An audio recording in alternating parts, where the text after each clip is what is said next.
तरह के पाप किए और कैसे कैसे पाप किए, ये आलोचना पाठ है, सबको पढ़ना चाहिए हमेशा। तो पंडित जी थोड़ा इसका अर्थ बताएं। इसमें आप देखिए पहला दोहा दिया है ऊपर, वंदो पांचों परम गुरु 2400 जिन राज। इसमें कवि जो है वो बोल रहा है कि भाई 5 हमारे पंच गुरु हैं जिन्हें हम पंच परमेष्ठी बोलते हैं। तो हे पंच परमेष्ठी आपको नमस्कार हो और 2400 भगवान को नमस्कार हो। करो शुद्ध आलोचना शुद्धिकरण के काज। आलोचना किसकी की जाती है कि आलोचना मतलब है सही तरीके से किसी विषय वस्तु का बखान करना, उसे बोलते हैं आलोचन, है ना। तो आलोचन है मतलब अच्छी तरीके से देखना, परखना। तो हमारे इस मनुष्य भाव में कितने दोष हम पर लगे हैं उसकी आलोचना करना, उसको अच्छी तरह से भली भांति देखना। इसलिए मैं हे भगवान आपके सामने आज अपना कोरा चिट्ठा जो है वो प्रकट कर रहा हूँ। सुनिए जिन अरज हमारी, हे भगवान आप हमारी अरज सुनिए। हम दोष किए अति भारी, हमने इस मनुष्य भाव में आके न जाने कितने दोष किए हैं। तिन की अब निर्वृत्ति काज, तुम शरण लही जिन राज। हे जिनेंद्र भगवान मैंने आपकी शरण इसलिए ली है ताकि मैंने जो दोष किए हैं उन दोषों का पश्चाताप मैं कर सकूं, उन दोषों से मैं छूट सकूं, मुझे निर्जरा की प्राप्ति हो जाए। इस उद्देश्य से हे भगवान मैं आपकी स्तुति कर रहा हूँ। इक बे ते चौ इंद्रियवा। कितने जीवों की हिंसा करते हैं हम कि एक इंद्रिय जीव जो जिसे बोलते हैं स्थावर जीव, एक इंद्रिय में पृथ्वी का एक, जल का एक, वायु का एक, वनस्पति का एक और अग्नि का एक। ये सारे जीवों की मैं जीवन भर कितनी विराधना करता हूँ। एक फिर बे मतलब 2 इंद्रिय, ते मतलब 3 इंद्रिय, चौ मतलब 4 इंद्रिय, इंद्रियवा मन रहित सहित जय जीवा। और 5 इंद्रिय में मन सहित और मन रहित, ऐसे कई जीवों का मैंने जीवन में घात किया है। मैंने अपने स्वार्थ के लिए, अपना लौकिक जीवन चलाने के लिए, आजीविका चलाने के लिए, घर गृहस्थी चलाने के लिए इन जीवों का मैंने घात किया ही है। और कोई भी ऐसा गृहस्थ नहीं है जिसने कि इन जीवों की हिंसा न की है या न कर रहा हो। तो इसलिए कह रहे हैं कि मेरा तो ये काम है, मतलब मैं इन हिंसा से बच नहीं सकता। इस संसार में रहते हुए मैं हिंसा से बच नहीं पा रहा हूँ। तिन की नहीं करुणाधारी, इन जीवों पर, त्रस और स्थावर जीवों पे मैंने कभी भी करुणा भाव से, करुणा बुद्धि से उनके जान बचाने, उनकी जीव दया की भावना मेरे अंतर में कभी नहीं रही।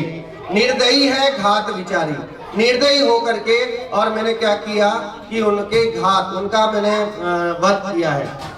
जनरली आप देखिए गर्म पानी है उसको आपने सिंक में डाल दिया, है ना। माता बहने या जैसे लोग आप देखिए घर में आप कितना गर्म पानी, कुछ अगर दाल वगैरह कुछ बनाई और वो गर्म का गर्म पानी आपने सिंक में डाल दिया। सिंक में त्रसी भी बहुत है, 2 इंद्रिय, 3 इंद्रिय, 4 इंद्रिय, 5 इंद्रिय और 1 इंद्रिय तो अनगिनत है जिनकी कोई गिनती नहीं की जा सकती। तो कह रहे कि अगर हम चाहते, हमारे अंतर में दया भाव होता तो हम उस गर्म पानी को पहले किसी और बर्तन में डाल देते और उसको ठंडा होने देते, फिर उसको जहां भी उसको जाना होता वहां डालते। तो तिन की नहीं करुणाधारी, निर्दयी है घात विचारी। समरंभ, समारंभ, आरंभ, ये 3 तरह के हैं विषय जो है। हम विषय इकट्ठा करना चाहते हैं तो उसमें समरंभ, समारंभ और आरंभ, ये तीनों प्रकार के जो हैं वो विषय हमारे मनुष्य भाव में हम एकत्रित करते हैं। मन वचन कीने प्रारंभ, और ये मैंने तन मन धन से, है ना, ये सारे दोष मैंने किए हैं। कृत कारित अनुमोदन करके, कृत मतलब करना, कारित मतलब करवाना, अनुमोदन मतलब जो काम किया है उसकी अनुमोदना करना।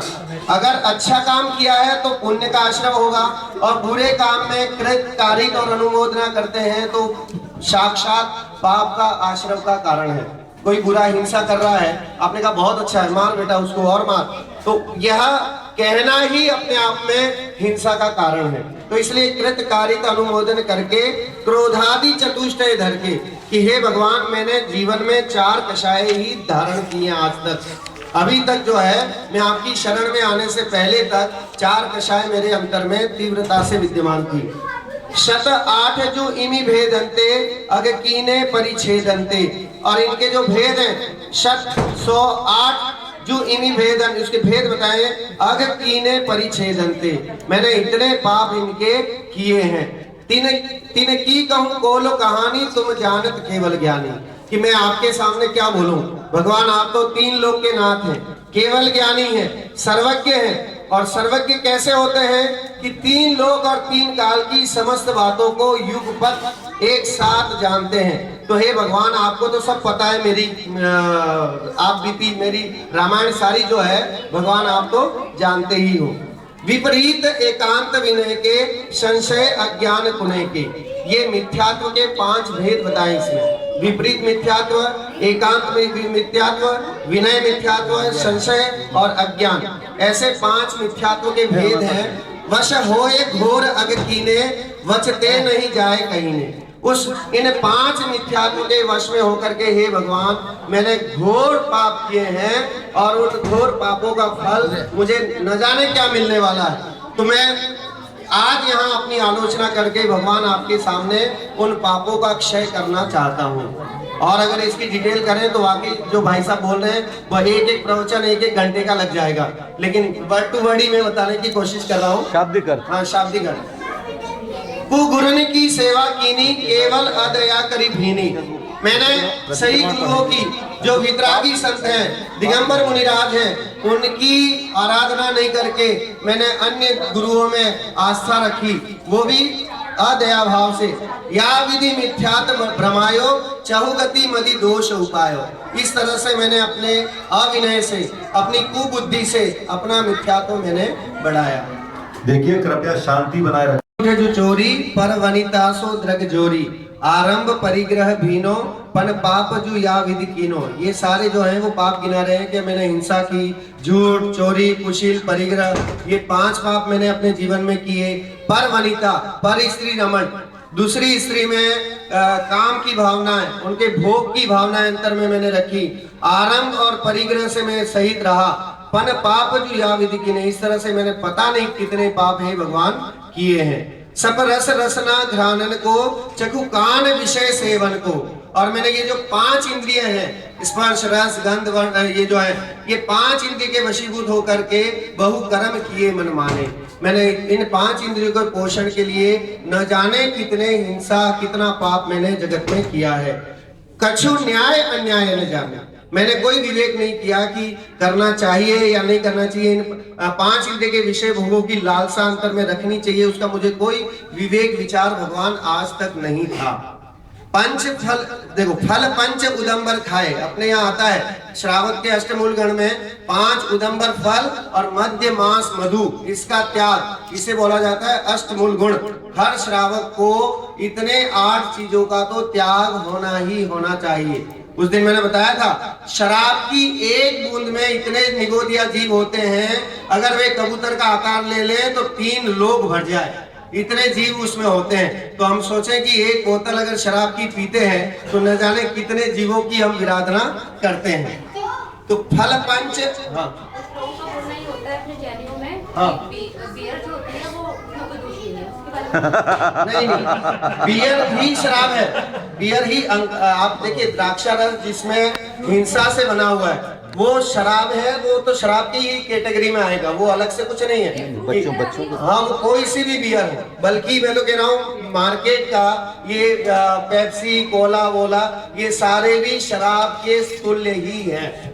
इसलिए आप सोच लें कि पेप्सी पीना या बियर पीना या शराब पीना, विस्की और क्या होता है, ये सारा ही समान कैटेगरी में। पंडित जी को मालूम नहीं है कौन सी विस्की है, काम नहीं बढ़ा।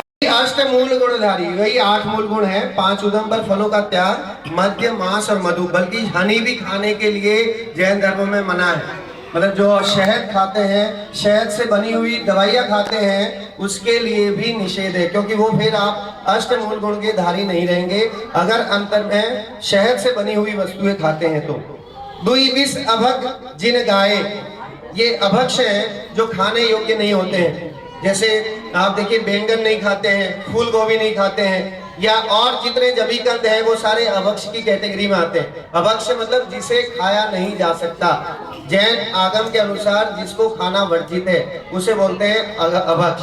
तो दुई विष अभक जिन गाए सो भी निस दिन भुन जाए, लेकिन उसको भी बड़े चाव से मैंने बहुत खाया। और लोगों में जनरली देखते हैं 10 दिन तो उपवास करते हैं और 11वें दिन जाके वहाँ चाट पे खूब आराम से जो है वो आलू प्याज के और सारी जो चीजें हैं वो मजे से उड़ाते हैं। मैं अलीगढ़ में था, 5 साल मैंने अलीगढ़ जॉब किया। उनकी सुई की नोक के बराबर में अनंत अनंत जीव विराजमान है निगोदिया जी। तो दुई विष अभग जिन गाए सो भी निस दिन भुन जाए, कछु भेदा भेद न पायो ज्यों त्यों करी उदय भरायो। मर्जी आए वैसे ही इस पेट को भरना है तो भर दिया, कभी विवेक विचार नहीं रखा कि कौन से भक्ष हैं, कौन सा खाना चाहिए या नहीं चाहिए। इसका मैंने हे भगवान आज तक विवेक विचार नहीं रखा। अनंतानुजु बंदी जानो, ये 4 कषायों के भेद बताए। अनंतानुबंधी, प्रत्याख्यान, अप्रत्याख्यान और संज्वलन, ये 4 कषाय चौकड़ी जिसे बोलते हैं, उनको मैंने गुना। अनादिकाल से जीव जो है मोह के वशीभूत होकर के ये कषाय भाव करता आ रहा है। और मूल रूप से 25 कषाय होती हैं। 4 कषाय तो ये हो गई, अनंतानुबंधी, प्रत्याख्यान, अप्रत्याख्यान, संजुलन। इनकी 4 क्रोध, मान, माया, लोभ। अनंतानुबंधी क्रोध, अनंतानुबंधी माया, अनंतानुबंधी लोभ, इस तरह से 4। तो 4 into 4 कितने हो गए? 16। और फिर 9 कषाय, हास्य, रति, अरति, शोक, भय, जुगुप्सा, स्त्री वेद, पुरुष वेद, नपुंसक वेद, ये 9 कषाय। 16 और 9 कितने होते हैं? 25। तो टोटल 25 कषाय हे भगवान मैं जीवन में अनादिकाल से करता आ रहा हूँ। तो उन सबको मैंने आज छोड़ा। सब भेद जो 16 सुनिए, वो सब मिला करके 4 into 4 16 हो गए। 9 कषाय इसमें उन्होंने नहीं गिनाई। परिहास, अब नीचे 9 कषाय भी गिना रहे थे। परिहास, अरति रति शोका, भय ग्लानि, त्रिवेद संयोग, 3 वेद, पुरुष वेद, स्त्री वेद, नपुंसक वेद। पनवीस जो भेद भय, पनवीस मतलब 25, ये जो मैंने गिना दिया आपको, ये 25 भेद, 25 कषाय जो हैं मैं अनादिकाल से कर रहा हूँ। और इसके कारण से जो पाप का आश्रय हो रहा है, जो बैंक बैलेंस बढ़ चुका है, उसकी तो कोई गिनती नहीं है कि कितने पाप हमने किए हैं। निंद्रावश शयन कराई, सुपने मदि दोष लगाई। और निंद्रा कर्म के, आवरण कर्म के उदय से मैं खूब सोया और खूब स्वप्न देखे। फिर जागी विषय वन धायो, नाना विध विष फल खायो। और जब जागा तो हे भगवान कभी आपका भान नहीं हुआ, विषय भोगों में ही लगा रहा। या तो सोता रहा या जब जागृत अवस्था में रहा तो मैंने कभी आपकी ओर झांक करके नहीं देखा, मैं तो सिर्फ विषय भोगों में ही मस्त रहा। आहार विहार निहारा। आप देखिए जैन अनुकूल अगर देखें तो मुनिराजों को तो कहने की जरूरत ही नहीं है। मुनिराजों का जीवन ही वैसा है जिन्हें बोलते हैं चलते फिरते सिद्ध। तो उनके तो आहार, उनके विहार, उनके निहार में पूरी अहिंसक वृत्ति होती है। मतलब वे आहार करते हैं तो भी पूरा देख करके, आप देखा होगा हाथ में कैसे कवला हाथ जो लेते हैं, तो हाथ में शोध करके देख करके, कुछ उसमें त्रस जीव या स्थावर जीव किसी भी तरह की विराधना नहीं हो, ये उद्देश्य रहता है। चलते हैं तो ईर्ष्या समिति पूर्वक 4 हाथ जमीन देख करके चलते हैं। जो 28 मूल गुण है मुनिराजों के, उसमें निरति 4, कि जब भी चलेंगे तो 4 हाथ जमीन आगे देख के चलेंगे ताकि कोई जीव उनके पैर के नीचे नहीं आ जाए। और उसके बाद भी कदाचित आकर के कोई जीव मर जाता है तो उसका हिंसा का दोष उन्हें नहीं लगता है, क्योंकि प्रमाद नहीं है। अंतर में जीवों के दया की भावना है, तो अगर कदाचित आ भी जाए तो उसका दोष उन्हें नहीं लगेगा, उसका पाप उन्हें नहीं लगेगा।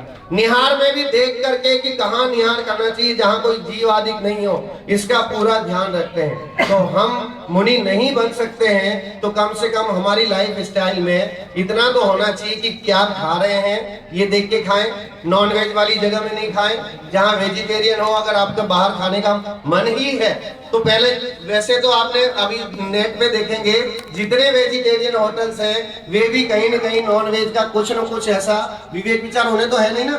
तो वो तो कौन सी चीज ला करके मसाला यूज कर रहे हैं या कौन सा वो यूज कर रहे हैं आपको नहीं पता है। आपके सामने जो टमाटर सूप ला करके रखा गया है उसमें कौन से इंग्रेडिएंट्स पड़े हैं ये आपको नहीं पता है। कहने को हमें हो जाता है कि हम वेजिटेरियन में गए हैं, लेकिन दोष पूरा नॉन वेजिटेरियन का ही लगता है। अब वो अपने अपने ऊपर है, आत्मचिंतन करने की बात है कि कौन कितना कर सकता है।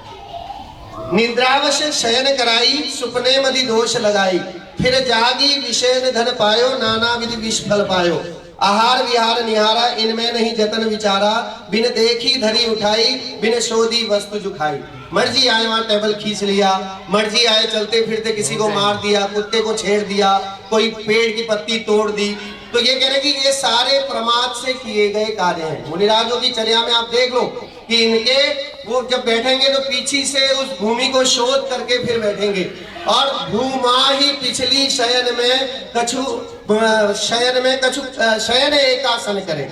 कि आप देखिए मुनिराज इसमें आता है 6 डाला में कि वो सोते हैं तो कैसे सोते हैं कि मिडनाइट में, ऐसे भी नहीं कि 9 बजे जाके सो गए 8 बजे सो गए, कि उनके सोने का उद्देश्य सिर्फ मिडनाइट में सोएंगे, वो भी पहले पीछे से उस जमीन को शोध करके और एक एक करवट करके ही। हम तो पूरी तरह से फैल करके और आराम से सोते हैं, जिसमें न जाने कितने जीवों की हिंसा होती है, लेकिन वे सिर्फ एक करवट सोते हैं। और उसमें भी उनका सोना कितना होता होगा, क्योंकि फिर वो सुबह तो जल्दी उठ जाते हैं, तो मतलब मुश्किल से 3-4 घंटे ही वो सोते हैं, बाकी सारा जीवन उनका अपने आत्म ध्यान में आत्म चिंतन में निकलता है। तब ही प्रमाद सतायो, प्रमाद मतलब वही प्रमाद, आलस्य, जिसके कारण हम छोड़ देते हैं, जो मर्जी आए वैसा करते हैं। बहुविधि विकल्प उपजायो, बहुत सारे विकल्प हमारे उत्पन्न होते हैं। कछु सुधी बुद्धि नहीं रही है, मिथ्यामति छाए गई है। हे भगवान, मैं तो बावड़ा हो गया हूँ, पागल हो गया हूँ, इस विषय कषायों में मस्त हो गया हूँ, तो मेरे में जरा भी बुद्धि नहीं रही है। अब आपके सामने आया हूँ वितरागी देव, तो आप ही मेरे को कुछ ज्ञान दे दो, कुछ भान करा दो। इस उद्देश्य से ये स्तुति करता है भक्त। मर ज्यादा तुम डिग लीनी, ताहू में दोष जुकीनी, भिन्न भिन्न अब कैसे कहिए, तुम ज्ञान विशेष सब पहिए।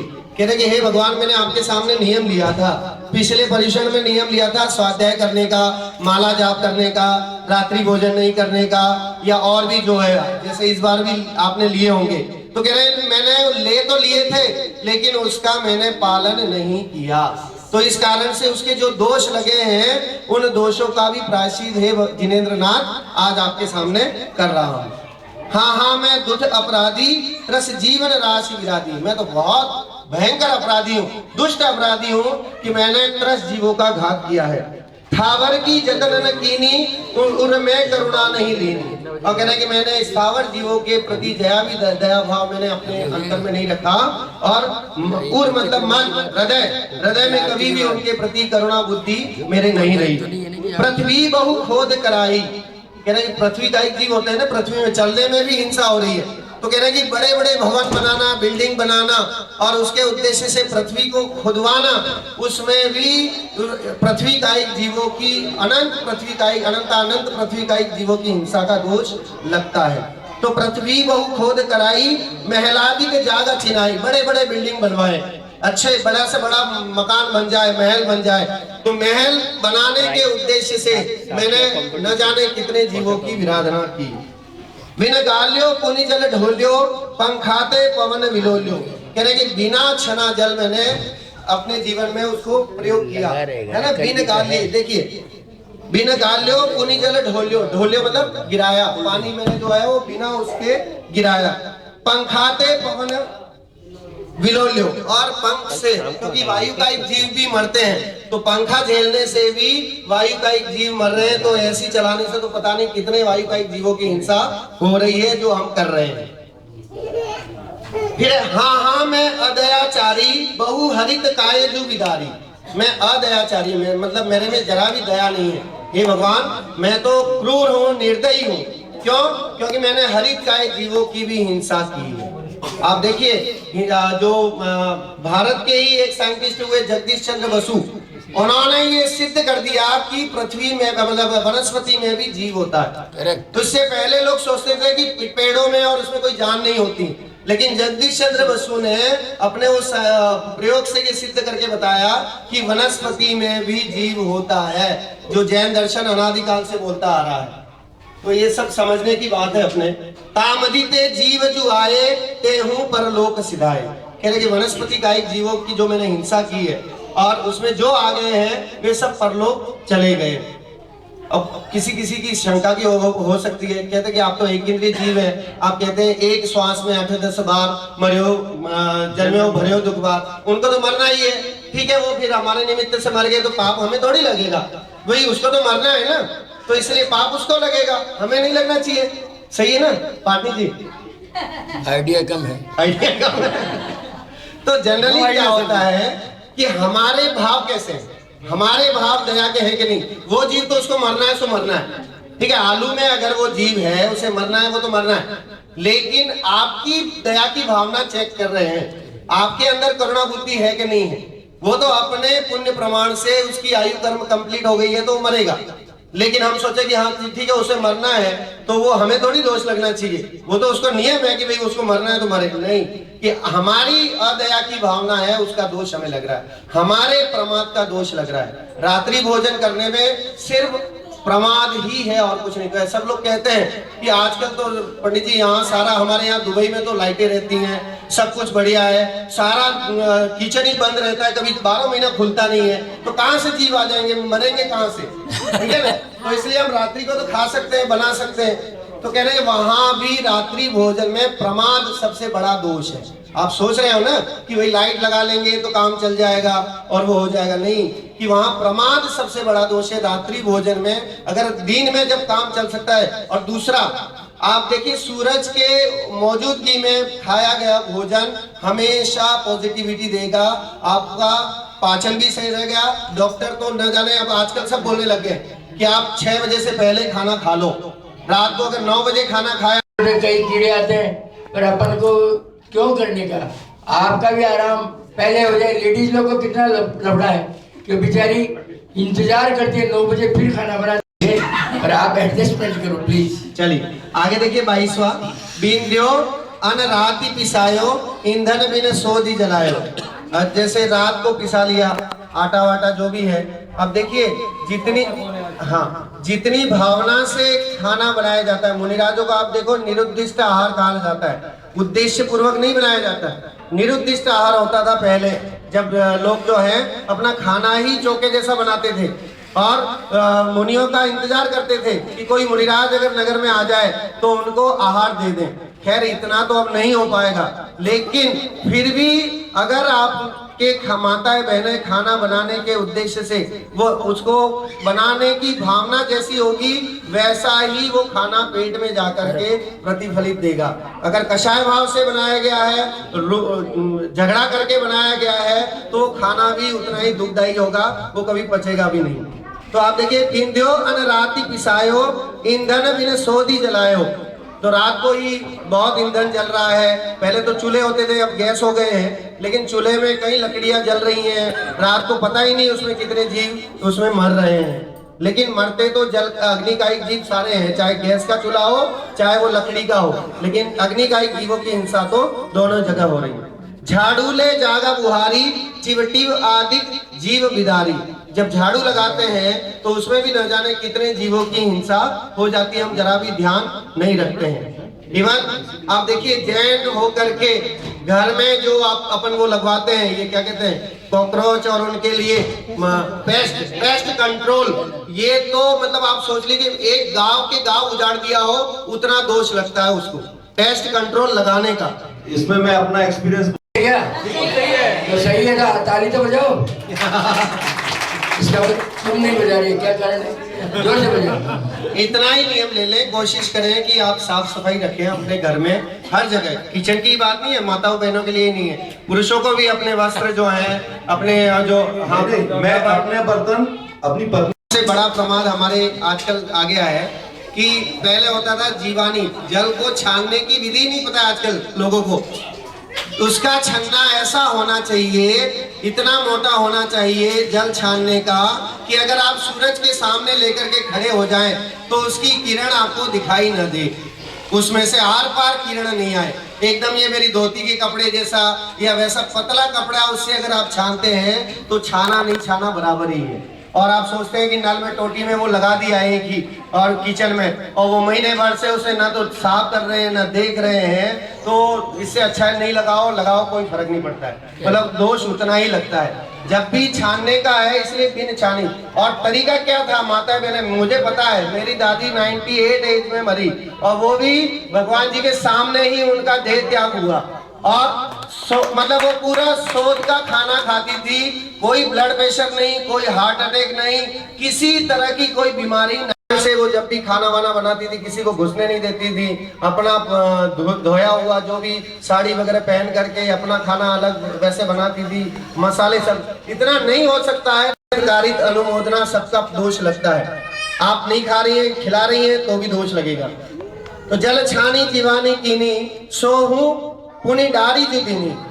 जीवों की दया के प्रति क्या करते थे, पहले जल छानते थे, फिर जो छन गया है जल उससे जो उस कपड़े में जीव हैं उनको वापस उसी में पधरा देते थे, जिस पानी से कुएं से लिया है, नदी से लिया है, जहां से लिया है, ताकि वो जल का एक जीव जो है वो मर नहीं जाए। इस उद्देश्य इसे बोलते हैं जीवानी। जल जीवानी जो बोलते हैं ना, वो ये है कि जल छानो, फिर छान करके छन गया जो पानी, उससे उस छने हुए पानी से उस कपड़े को जो है वो धीरे से पहले धोएं, निचोड़ नहीं दें, नहीं तो वो सारे ही जल का एक जीव मर जाएंगे। जल मल मोरी ने गिरवायो क्रमी कुल बहु घात करायो। वही मोरी में गिरवा दिया, मतलब वैसे ही हाँ गटर में डाल दिया तो उतना ही दोष लगा। नदियन विच चीर धुआए कोसन के जीव मराए। अब आजकल तो है ही नहीं, हाँ लेकिन आज भी है।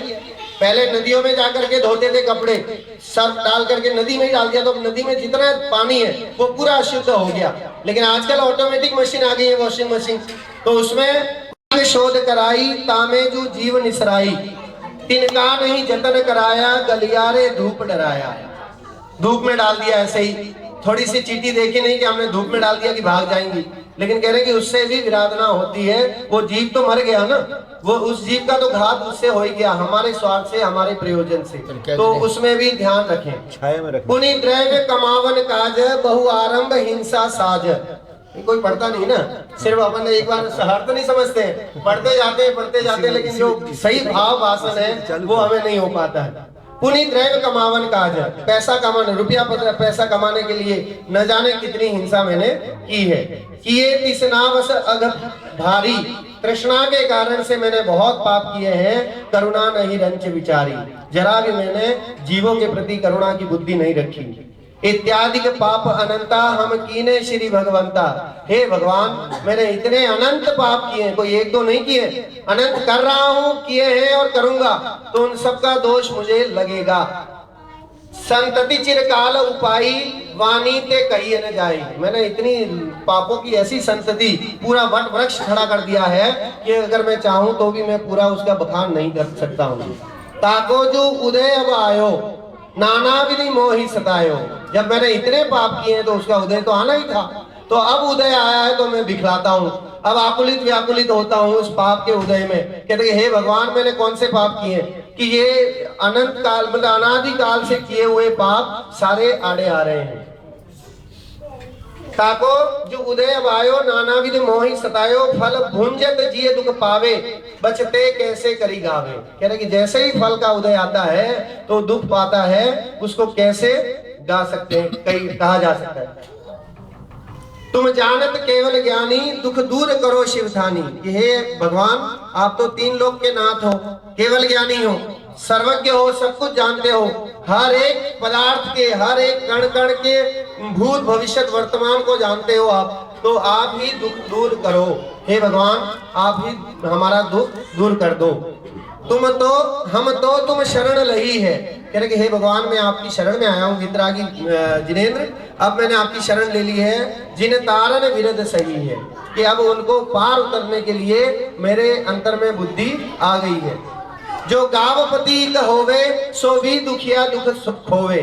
कह रहे हैं कि अगर कोई शेख भी बन जाए, दुबई का शेख बन जाए, तो भी उसको पुत्र वियोग का दुख तो झेलना ही पड़ेगा। अभी अभी मरा ना वो शेख जो है रशीद, हाँ तो भाई वो तो शेख था, वो चाहता तो सारी सुविधाएं कर सकता था, पूरे दुबई के जितने डॉक्टर हैं सारे खड़े कर देता उसके सामने। तो गांवपति मतलब बहुत रिच मैन, बहुत पैसे वाला, बहुत बलशाली, बहुत ताकतवर, लेकिन उसे भी दुख तो झेलना ही है। तुम तीन भुवन के स्वामी दुख मेटहु अंतर्यामी। हे भगवान आप तीन लोक के स्वामी हो, आप मेरा दुख दूर करिए। द्रौपदी को चीर बढ़ायो, सीता प्रति कमल रचायो, अंजन से किए अकामी, दुख मेट्यो अंतर्जामी। अब वो कह रहे हैं कि भगवान आपने इन लोगों का, ये द्रौपदी का चीर बढ़ गया, अब वो सब पुण्य प्रमाण से उस सीता का अग्नि परीक्षा के समय कमल रच गया और अंजन का काम हो गया। अंजन ने जैसे ही आनम तानम कछु न जानम और अंतर में जो श्रद्धान आया तो उसका काम भी हो गया। तो मैं उम्मीद रखता हूँ हे वितरागी देव कि आपकी शरण में आने से मुझे भी ऐसा कुछ मिल जाएगा। मेरे अवगुण न चितारो प्रभु अपनो विरुद्ध समारो। अब ये थोड़ा सा कभी चैलेंज दे रहा है कि हे भगवान अब आप मेरे गुणों पे अवगुणों पे इतनी दृष्टि मत डालो, अब आप अपनी मर्यादा देखो, क्योंकि आपने सबका काम किया है। मतलब शर्त रख रहा है वो कि आपने सबका किया तो मेरी भी थोड़ी अर्जी लगा लो जी कि मेरा भी कुछ काम बन जाए। सब दोष रहित करी स्वामी दुख मेटऊ अंतर्यामी। लेकिन क्या ताकि लल्लो चप्पो कर रहा है वो कि कह रहा है कि हे भगवान मैं आया हूं तो मेरे जो दोष हैं अनादिकाल के लगे हुए हैं वे सारे नष्ट हो जाएं। बस एकमात्र आपसे मेरी यही गुजारिश है ना। सब दोष रहित कर स्वामी दुख मेटऊ अंतर्यामी। इंद्रादिक पद नहीं चाहूं वितरागी संत के सामने आकर के रुपया पैसा मांगना, इंद्र आदि के बड़े बड़े पद स्वर्ग आदि मांगना, यह सब मिथ्या है। लिखा ना, इंद्र आदि पद नहीं चाहूं विषयन में ना ही लुभाऊं। विषय रुपया पैसा मैं नहीं चाहता हूं भगवान आपके सामने आकर के। रागादिक दोष हरि जी, मेरे तो आप बस इतना कर दीजिए कि मेरे अंतर में जो राग द्वेषादिक परिणाम है, जो कुपरिणाम है, जिन्हें विभाव भाव बोलते हैं, हे भगवान उनको आप दूर कर दीजिए तो मेरा बेड़ा पार हो जाएगा। परमात्म पद हाँ निज पद दीजिए कि मुझे भी आप जैसा बना दीजिए। जनरली आप देखिए जिनेंद्र भगवान के दर्शन करने पूजन करने का एकमात्र उद्देश्य जिनेंद्र के समान बनने का उद्देश्य ही है। और लौकिक प्रयोजन से अगर हम करते हैं तो कभी फलीभूत होना नहीं, क्योंकि वो सारा पुण्य प्रमाण स्वयं आना है। जो वस्तु आनी है, जो रुपया पैसा आना है, जो ऐशो आराम आना है, वो आपके पूर्वोपार्जित पुण्य के अनुसार पुण्य प्रमाण आएगा ही आएगा। उसे शास्त्रों में आता है इंदो वा जिनंदो वा को शक्ति वारेंदु। कहना कि अगर आपके पुण्य का फल है तो इंद्र क्या और जिनेंद्र क्या कोई भी नहीं रोक सकता है। और पाप का भी उदय है तो कोई इंद्र और जिनेंद्र आकर के आपको रोकने वाला नहीं है। चलिए लास्ट दो उसमें दोहे हैं। दोष रहित जिन देव जी निज पद दीजो मोह। हे भगवान आप तो दोषों से रहित हो, आप में तो शुदा त्रसादिक जो 18 दोष है वो भी नहीं है। आप परम औदारिक शरीर के धारी हो। कैसे हैं कि औदारिक शरीर के धारी हैं, मुझे भी आपके जैसा पद मिल जाए। सब जीवन के सुख बड़े आनंद मंगल होए, कि मेरे जीवन में सुख की वृद्धि हो, आनंद मंगल में मेरा जीवन आपकी शरण में आने से हो जाए। अनुभव माणिक पारखी जो हरि आप जिनन। कहेंगे हे भगवान आप कैसे हो कि आप तो डायमंड के जौहरी हो, आप जानते हो कि कौन हीरा है और कौन नहीं है। ठीक है, ये ही वर मोहि दीजिए चरण शरण आनंद। कह रहे कि आप मुझे उतना ही वर दे दीजिए कि आपकी चरण शरण में रह करके मैं अपने सुख का भोग कर सकूं, मैं सुख प्राप्त कर सकूं। बहुत